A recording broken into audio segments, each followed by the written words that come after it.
We're in the boardroom of the New York Historical Society, and I'm talking to Nancy Cott.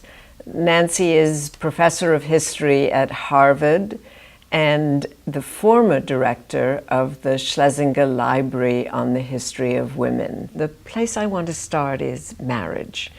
We've done a lot of talking in this, in these various sections that we've filmed about the differences between women in marriage and women outside marriage, but we haven't actually talked about the importance of marriage per se or its meaning.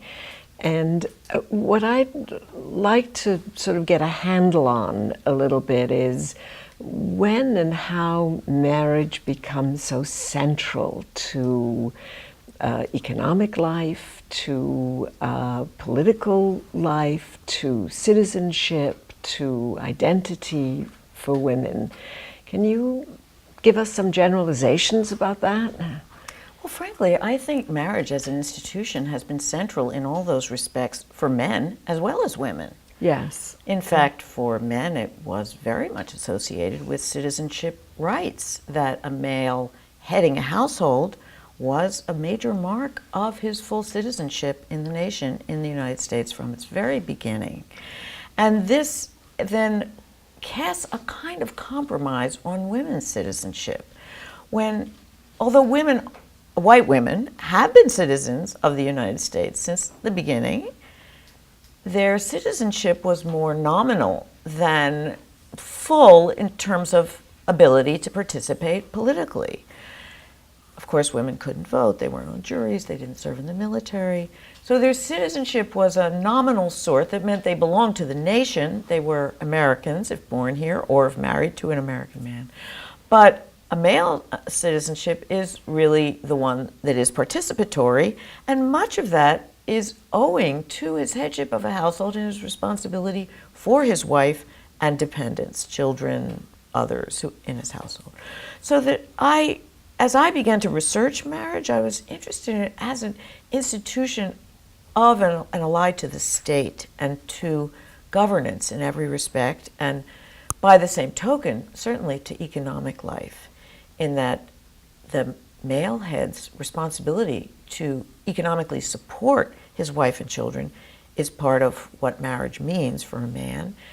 And it also means that economically, a woman's labor is bound to him. When she marries, she doesn't own her own labor anymore. I think the analogy that's sometimes drawn between a woman and a slave, a wife and a slave, is not apposite in that women are free agents. They're not forced to marry. They can operate on their own. But it is true that a woman's labor, once she marries, is not her own, in the same way as, say, an indentured servant's labor is not his or her own. We've actually talked about that a little bit, and one of the things that strikes me just listening to what you have to say is that in some sense, while marriage gives men a sort of greater degree of citizenship, it deprives women of just that amount of citizenship, if you like. That is, what she loses, he gets. I think you could see it that way. It's a very reciprocal bargain, the way it was conceptualized in the older Anglo-American law, in the common law. It's not as though the wife gets nothing. She gets support and protection.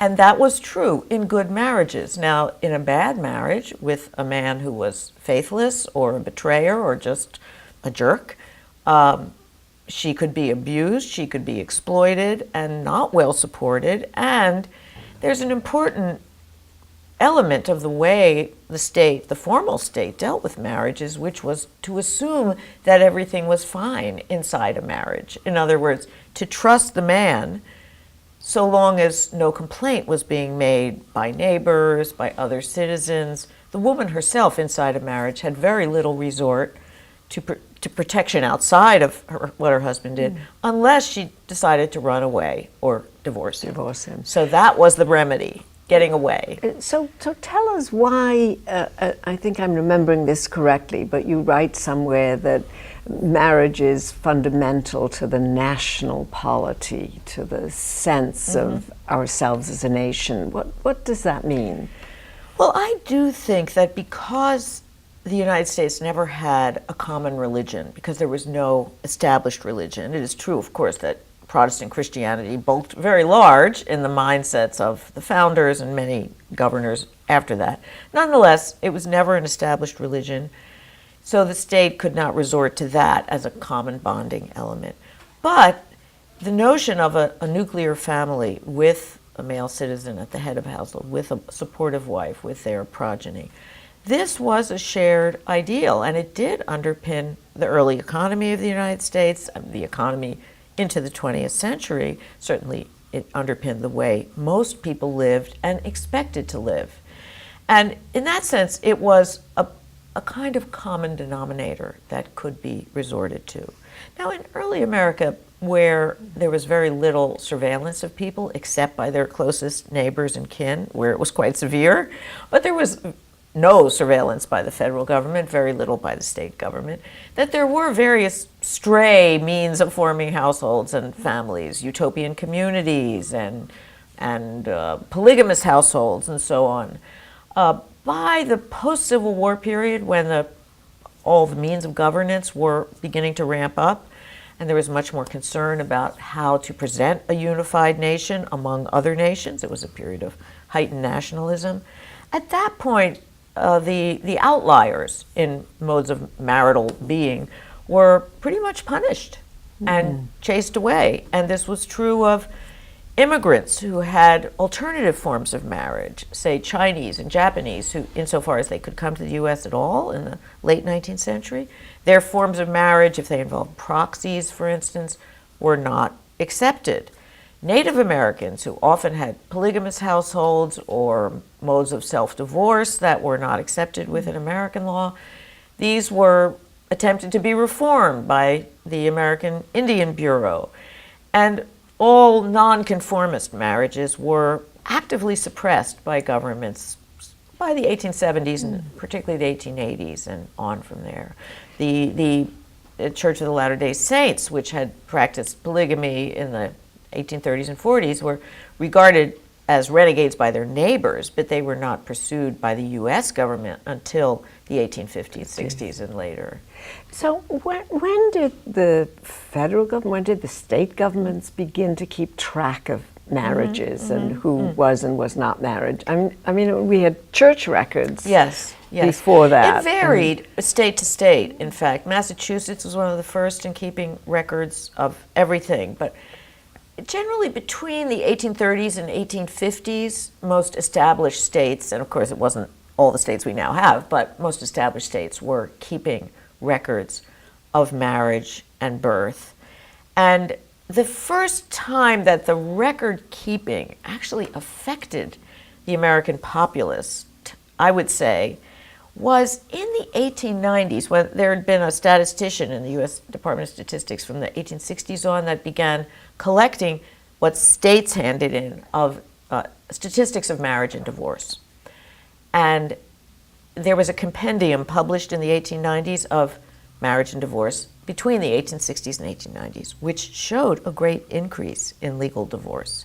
And that evidence landing on the population was a big shock, and there came to be the first round of anxiety and alarm about a rising divorce rate, which has been repeated at various times in U.S. history.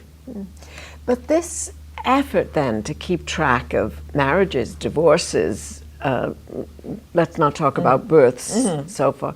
This effort had larger implications, I assume, than just wanting to count. I mean, why were states so interested in knowing who was married and who wasn't? That is a good question.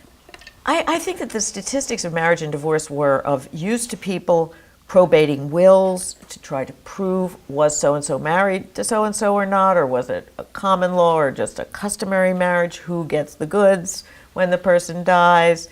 At the federal level, once there are Civil War pensions that go not only to soldiers who are wounded, but to the widows of soldiers, the actual marriage record is of importance in proving one's deservingness and so on. So there are many reasons why these could be used by state authorities, and the more that state authorities are involved in people's ordinary lives, the more they want to have public record of what was done.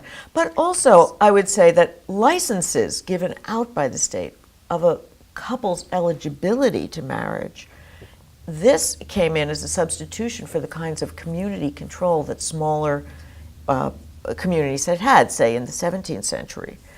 And a license to marry would show that the two people who were about to join were not polygamous, that there wasn't a marriage somewhere else, that they didn't have a dread disease that was actually declaring someone ineligible to marry. And certainly by the late 1800s and early 1900s, states began to place a lot of eligibility requirements on the marriage license because of eugenic reasoning about inheritable diseases, because of fears about feeble-mindedness, and so on. So that there were bars to marriage placed by states in the late 19th and early 20th century.